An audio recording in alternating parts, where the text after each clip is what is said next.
Okay, so in this section, we're going to talk about orthogonal sets, and more specifically, we're going to build a orthogonal basis for the given vector space. So first, a set of vectors u1 through up in Rn is an orthogonal set if each pairs of different vectors are orthogonal. So ui dot product with uj equals to 0 when I is not equal to j. So let's look at this example. So if you let the first one to be u1 and second to be u2 and the last one to be u3, then you can prove that the given set is an orthogonal set by calculating the dot product of each vectors. So for example, u1 dot u2 equals to, I guess, 1 minus 1, that gives you 0. And u1 dot u3 equals to, well, 1 times 0 plus negative 1 times 0 plus 0 times 1, which is again equals to 0. And u2 dot product with u3 equals to, well, again we get 0 plus 0 plus 0, that equals to 0. So in that case, we have all dot product equals to 0. So the given set is an orthogonal set. Okay, then, if you have R3, can we build an orthogonal set containing 3 different vectors? Well, I think we already know the answer. So the standard unit vectors 1, 0, 0 and 0, 1, 0 and 0, 0, 1 are orthogonal each other. So this is an orthogonal set in R3. Okay, then, one good part of having an orthogonal set is if you have an orthogonal set of non-zero vectors in Rn, then we have S is linearly independent, and therefore, it is the basis for the subspace spanned by S. So let us prove this theorem. So we want to show that the given set is a linearly independent set. So let us assume that there exists C1 through Cp such that we have a vector equation C1 U1 plus so on plus Cp Up equal to 0. Then if you take the dot product for the both sides by U, say U1, then we get C1 U1 plus so on plus Cp Up dot product with U1 equals to 0 dot product with u1. And if you distribute the left hand side, then that gives you c1 u1 dot u1 plus c2 u1 dotted with u2 plus so on plus cp up dotted with u1 equals to 0.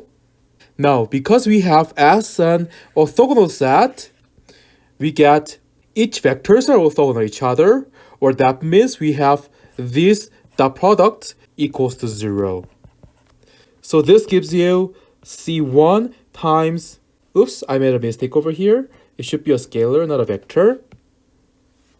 So C1 times the magnitude of U1 squared equals to 0. But since U1 is not a 0 vector, so if you divide by the magnitude for the both sides, you get C1 equals to 0. So if you apply the same argument for the other vectors, U2 through UP, then we get C2 and C3 and everything becomes 0. Or equivalently, we get S is a linearly independent set. So an orthogonal basis for the subspace W of Rn is a basis for W that is an orthogonal set. So if you use the similar argument like in the previous page, we can calculate the weight or coefficient in a linear combination of orthogonal basis vectors. So let's say S to be an orthogonal basis that is given by U1 through Un. So this is an orthogonal basis for Rn. Then for any W in Rn, then because this is a basis for Rn, we can write W as a linear combination of U1 through Un, so we can find the coefficient or weight that makes W as the linear combination of these vectors. Now, if you take the dot product, say U1 for the both sides, then this gives you W dot product with U1 equals to C1 U1 plus so on plus Cn Un, and you take dot product with U1. And again, if you distribute U1 into the parentheses, then that will kill all the term other than C1 U1. So this gives you C1 times U1 dotted with U1. So we can get C1 by dividing by the U1 dot U1 for the both sides. So eventually you get the coefficient equals to W dot product with U1 divided by U1 dot product with U1. So similarly, we can tell that Cj equals to W dot product with Uj over Uj dot product with Uj. And if you already had the calculus 3, well, this coincides with the projection coefficient in calculus 3. So theorem 14 summarizes the argument above. So if U1 to Up be an orthogonal basis for the subspace W inside Rn, then for each y inside the space, we can write y as the linear combination of U1 through Up, where the coefficient or the weights are given by y dot Uj divided by Uj dot Uj. So using the method above, let us practice to find the coefficient of the linear combination. So first of all, if you take the dot product, 1, -1 for the both sides, then this gives you A, 1, -1 plus B, 2, 2, dot product with 1, -1 equals to 3 and -5, dot product with 1, -1.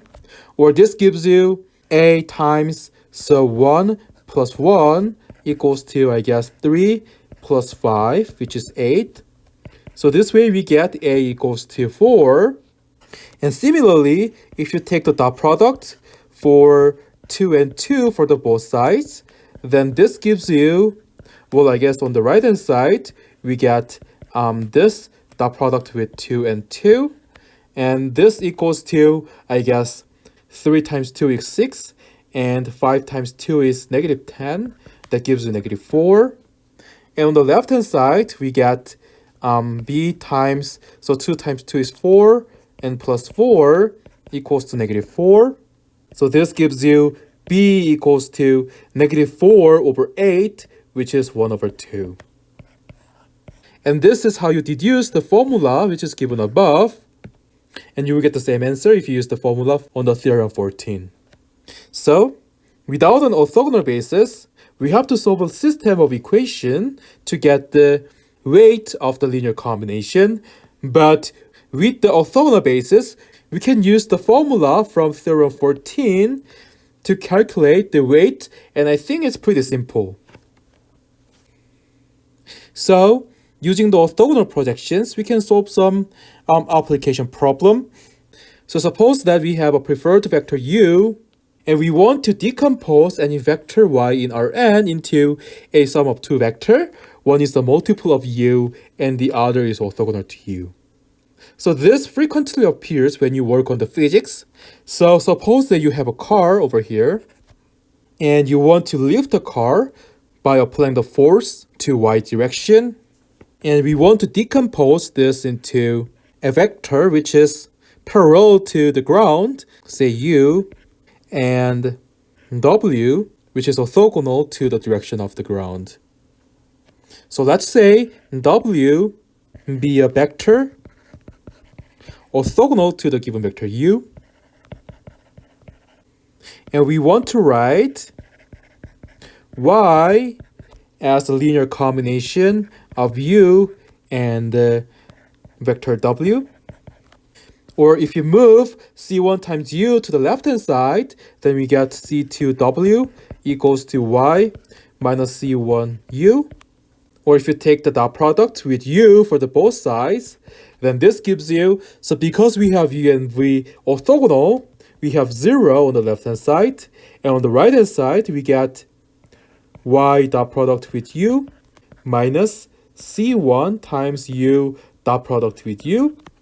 Or if you move C1U dot U to the left-hand side, then we have C1U dot U equals to Y dot U.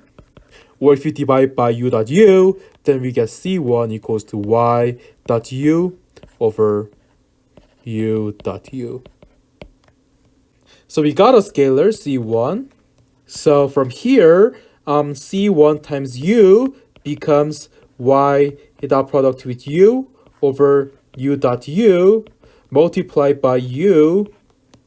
And we call this as the orthogonal projection of Y onto U. And we write that as proj of Y onto the vector U. And this is given by Y dot U over U dot U multiplied by the vector U. Or this is kind of the force in direction parallel to the given surface. Then if you have that, then we can decompose Y into two different parts. So we can write Y as the projection of Y into U plus Y minus the projection. So here, the first part is a multiple of U that corresponds to C1 times U over here. And the second part corresponds to a multiple of a vector orthogonal to the given vector U. And this part corresponds to C2 times W on that linear combination. So suppose that Y is negative 8 and 4, U is 3 and 1. Then let's pause the video and try to find the orthogonal projection of Y onto U, and then write Y as the sum of two orthogonal vectors. Okay then, let us work on this problem together. So basically, to calculate the projection of Y onto U, well, we need to calculate Y dot U and U dot U. So here we have Y dot product with U equals to, well, negative 8 times 3 plus 4 times 1. That equals to negative 24 plus 4, which is negative 20. And U dot product with U equals to, I guess, 3 squared plus 1 squared. That equals to 10. So the projection of Y onto U is this quantity times the vector U, which is given by, so if you plug back negative 20 and 10 onto the blue highlighted one, then that gives you negative 20 over 10 times the vector U. Or in other words, this equals to negative 2 times 3, 1, which is negative 6 and negative 2. Now, once you have the projection vector, then we can find the orthogonal vector to the given vector U by subtract the projection from Y. So Y minus projection of Y onto U equals to, I guess we have negative 8, 4 minus negative 6 and negative 2. And this gives you negative 2 and 6. So we can decompose Y into a vector inside the span of U, negative 6 and negative 2. And the vector which is orthogonal to U. And you can check that if you take the dot product of these two vectors, you will get 0. So if you plot them in geometry, well, suppose that you have like the vector Y over here.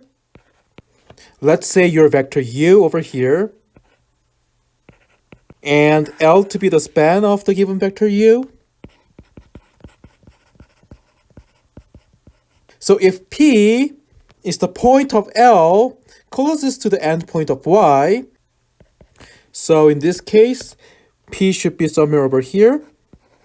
Then the distance from Y to L, the distance from Y to L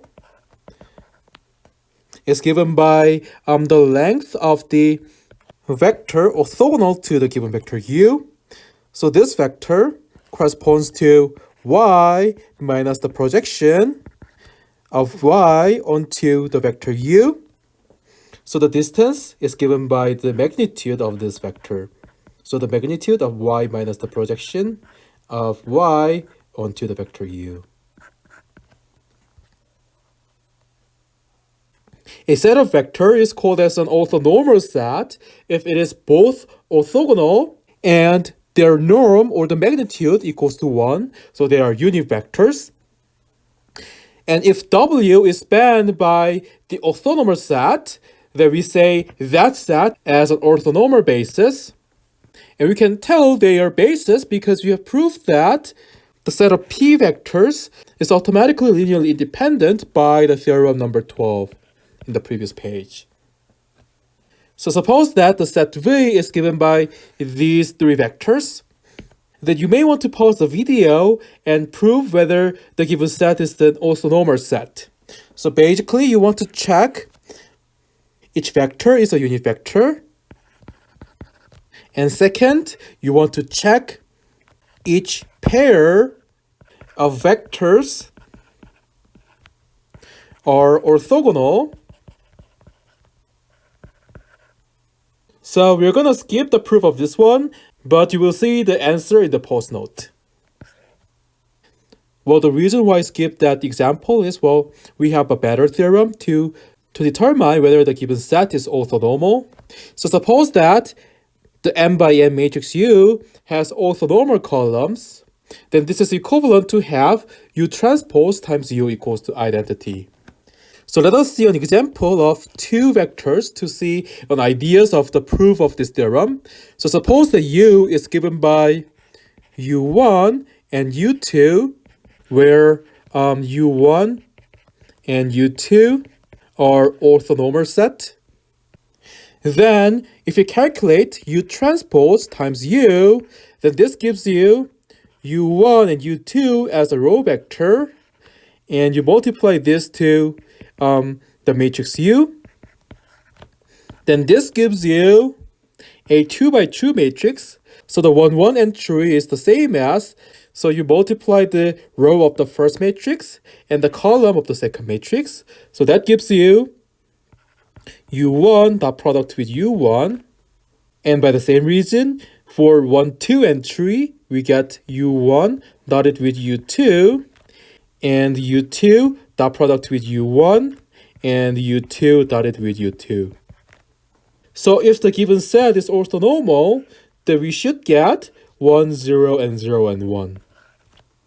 But on the other hand, if you have the result equals to the identity matrix, then that means if the subscripts are the same, then you get 1, and if the subscripts are different, then you get 0.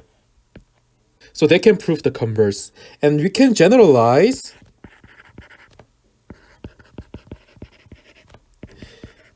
this argument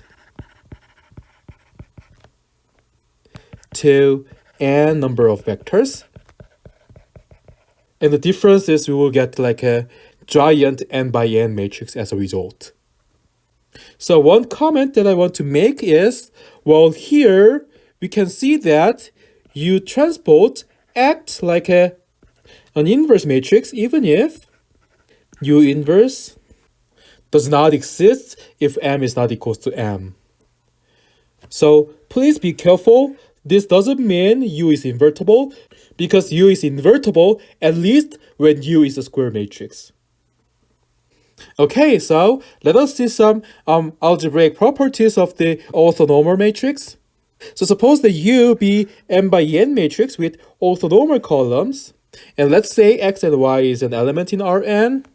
Then we have U times x, the magnitude of this one equals to the magnitude of x. And this is because, by definition, well, the magnitude of ux is the same as the square root of ux dot product with ux. Or this equals to the square root of, well, ux transpose times ux. And if you distribute the transpose operator, then that gives you x transpose u transpose times u times x.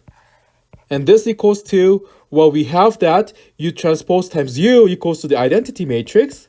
So we have xtix, where this equals to x transpose times x.